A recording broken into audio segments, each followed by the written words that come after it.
This is MacroVoices with hedge fund manager Eric Townsend, the free weekly financial podcast targeting professional finance, high net worth individuals, family offices, and other sophisticated investors.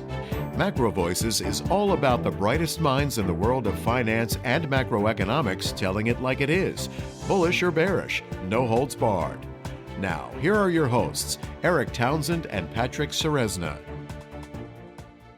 Let's move on now to our post-game chart deck. Listeners, you'll find the download link in your Research Roundup email. If you don't have a Research Roundup email, it means you're not yet registered at MacroVoices.com. Just go to our homepage, MacroVoices.com, click the red button that says Looking for the Downloads. Sector rotation, Patrick. What do we got here on page 2? Well, I want to start with the S&P 500, and we'll just look at the dollar and crude oil as well. But, you know, when we look at that S&P 500 chart on page 2, we're, 7% off of the high from December. And overall, everyone can look at this on the surface and say, well, the stock market's just been grinding in this period. But what we'll talk about a little bit later in the chart deck is just try to grasp what is actually happening under the surface amongst all the different sectors and how things have been evolving. So I want to get to that in a moment. One key thing for me, though, on this S&P is the lows that were put in just late last week and early this week, down just below 4,400, I think are going to be a really important reference point.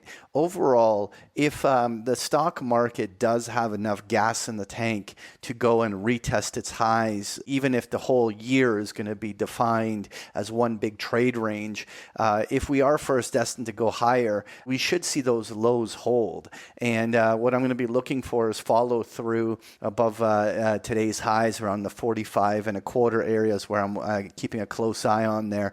If we see that, then that might give us a short-term rally throughout April toward the top end of the range. I think that while there is room for the stock market to have inevitably some sort of a deeper correction, it may not happen in the second quarter of the year. It may actually be something that happens a little bit later in the year. Now, please help me understand that, Patrick, because when I listen to a Charlie McElligott, I'm thinking, okay, the downside's not over. It ought to be happening in the next month or so, and we'd see the final bottom in May or so. It sounds like you're saying you feel pretty darn confident about the strength of the market in the next few weeks, but maybe there's a deeper dip coming later in the summer or later on. Why the delay? I'm not quite following you there. Well, the part here is that, look, almost all of the bad news has been thrown in the market. This bad news is not going to create the liquidity event shock that creates these massive market downdrafts. What we're having, and what we'll talk about when we get to the sector rotation part, is the fact that this is changing the way everyone is allocating money and where they're allocating it to. So they're being far more defensive in the way that they're positioning their portfolios.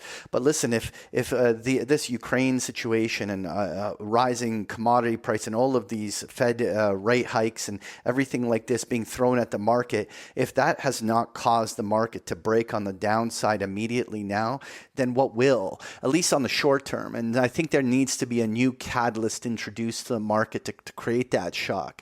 And so while I do think that overall thematically everyone is on the same page, which is that it's going to be very hard for the stock market to get uber bullish. It's like a wet blanket thrown on the top of the market that's going to keep it, more or less contained. But I don't think it's all downside from here, at least not on the short term. And I still think that there's a room for at least some sort of retesting toward 46 to 4,800. But we'll be watching whether those lows hold there. Well, that makes sense, Patrick. And I would say if you want to know what's the catalyst that brings around the next really big move down, it's the widespread public realization that Russia-Ukraine is not about Russia-Ukraine. It's just one little battle in a much larger war. That's a view that I think is very non-consensus still. And if that view became consensus, I think that would be the source of your downside catalyst. But you're right. I don't see anything that's changing right now to make that view mainstream. Let's move on to the dollar index, Patrick, on page 3. Boy, it sure looks like a bullish chart if I've ever seen one.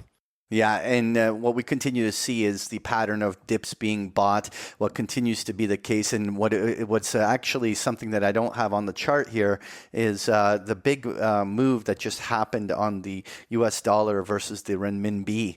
And with the Japanese yen moving, you're having a lot of these Asian currencies really starting, and the euro and the pound continue to be incredibly weak. The only currencies that actually seem to be reasonably dug in are things like the Aussie and Canadian dollars, and largely because probably of their commodity driven economies.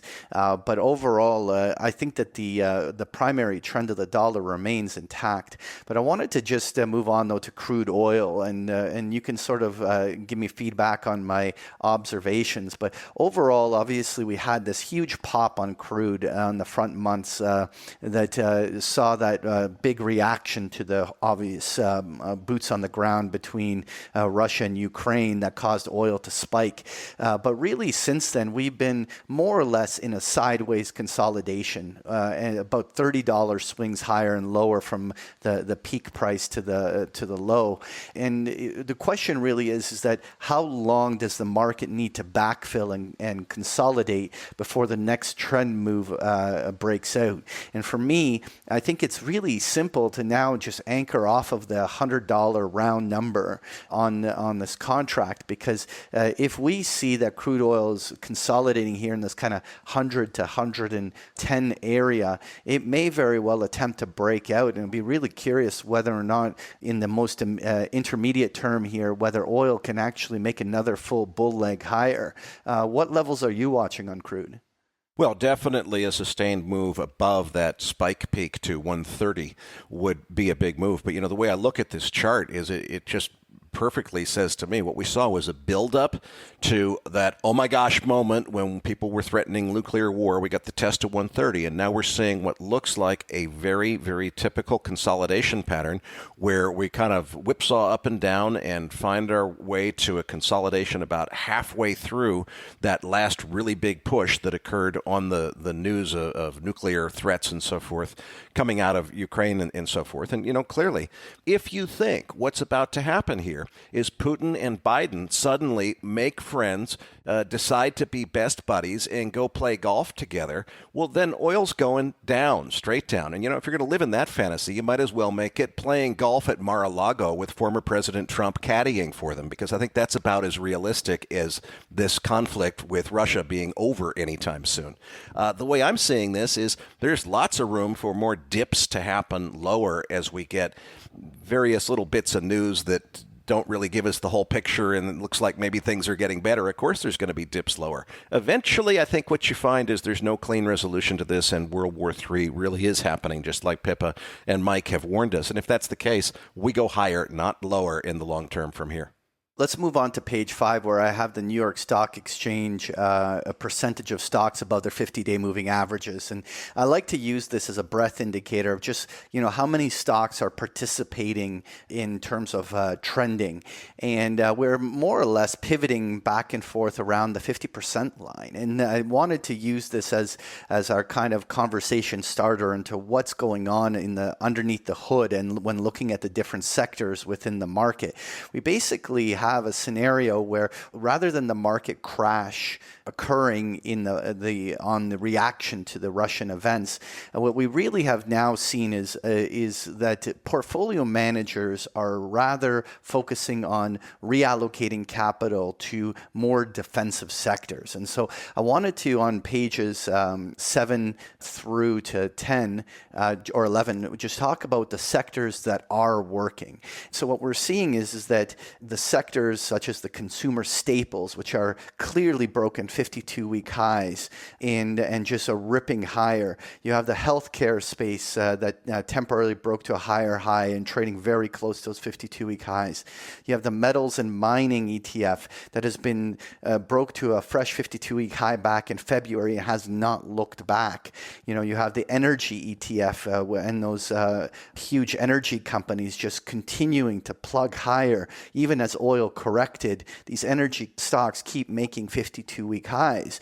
And, you take the utilities and you take something that you would think would be impacted by rising interest rates as bond proxies and all the debt that they carry. But no, these utilities continue to be bought and pushing 52-week highs and running. These are areas that most conventional investors would normally not turn to. And so there's clearly some big money managers that are trying to reweigh their beta exposures and de-risk in a lot of the different sectors. So the question is, what is dragging down the market when all of these sectors are doing so well? And what's not been working is all the high multiple areas such as the technology. I don't have the home builders index. I probably should have included it in there. But on page 14, you can see the social media ETF, which has been, down 60, 70% off of its highs. The financials continue to get dragged down. And of course, the unprofitable tech space, such as ARC Innovation, just continues to be decimated, about to make a fresh new 52-week low on the downside. And so there's this massive rotation. There's this huge bear market going on in a series of these sectors that are being very heavily sold. And the indices on the surface, like the S&P 500, are not actually showing it. So, when we're really looking at what's happening here, then it comes back to that story, though. If this news, this confrontation and geopolitical stuff that's going on with Russia, if that was going to cause the market to crash, then we should have seen the liquidity being drawn out of the market as everyone is selling relentlessly. But instead, it's just de-risking by choosing more defensive sectors. Well, Patrick, I think this is a really valuable perspective to look at the sectors because, to my thinking, it's the best insight we have as to what money managers are thinking about this whole World War III cycle. How are they repositioning in order to get ready for it? And I think it's very telling. Listeners, if you enjoy Patrick's chart decks, you can get them every single day of the week with a free trial of Patrick's service, Big Picture Trading. You can find information on page 17 or at bigpicturetrading.com.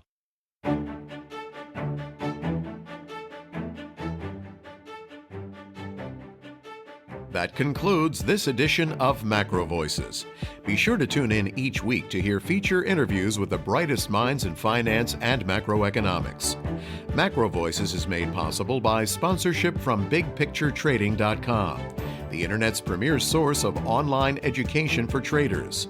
Please visit BigPictureTrading.com for more information. Please register your free account at MacroVoices.com. Once registered, you'll receive our free weekly Research Roundup email containing links to supporting documents from our featured guests and the very best free financial content our volunteer research team could find on the internet each week. You'll also gain access to our free listener discussion forums and research library. And the more registered users we have, the more we'll be able to recruit high-profile feature interview guests for future programs. So please register your free account today at macrovoices.com if you haven't already. You can subscribe to MacroVoices on iTunes to have MacroVoices automatically delivered to your mobile device each week free of charge. You can email questions for the program to mailbag@macrovoices.com, and we'll answer your questions on the air from time to time in our mailbag segment.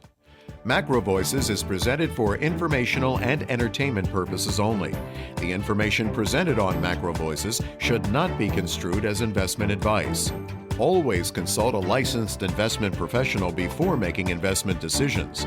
The views and opinions expressed on MacroVoices are those of the participants and do not necessarily reflect those of the show's hosts or sponsors.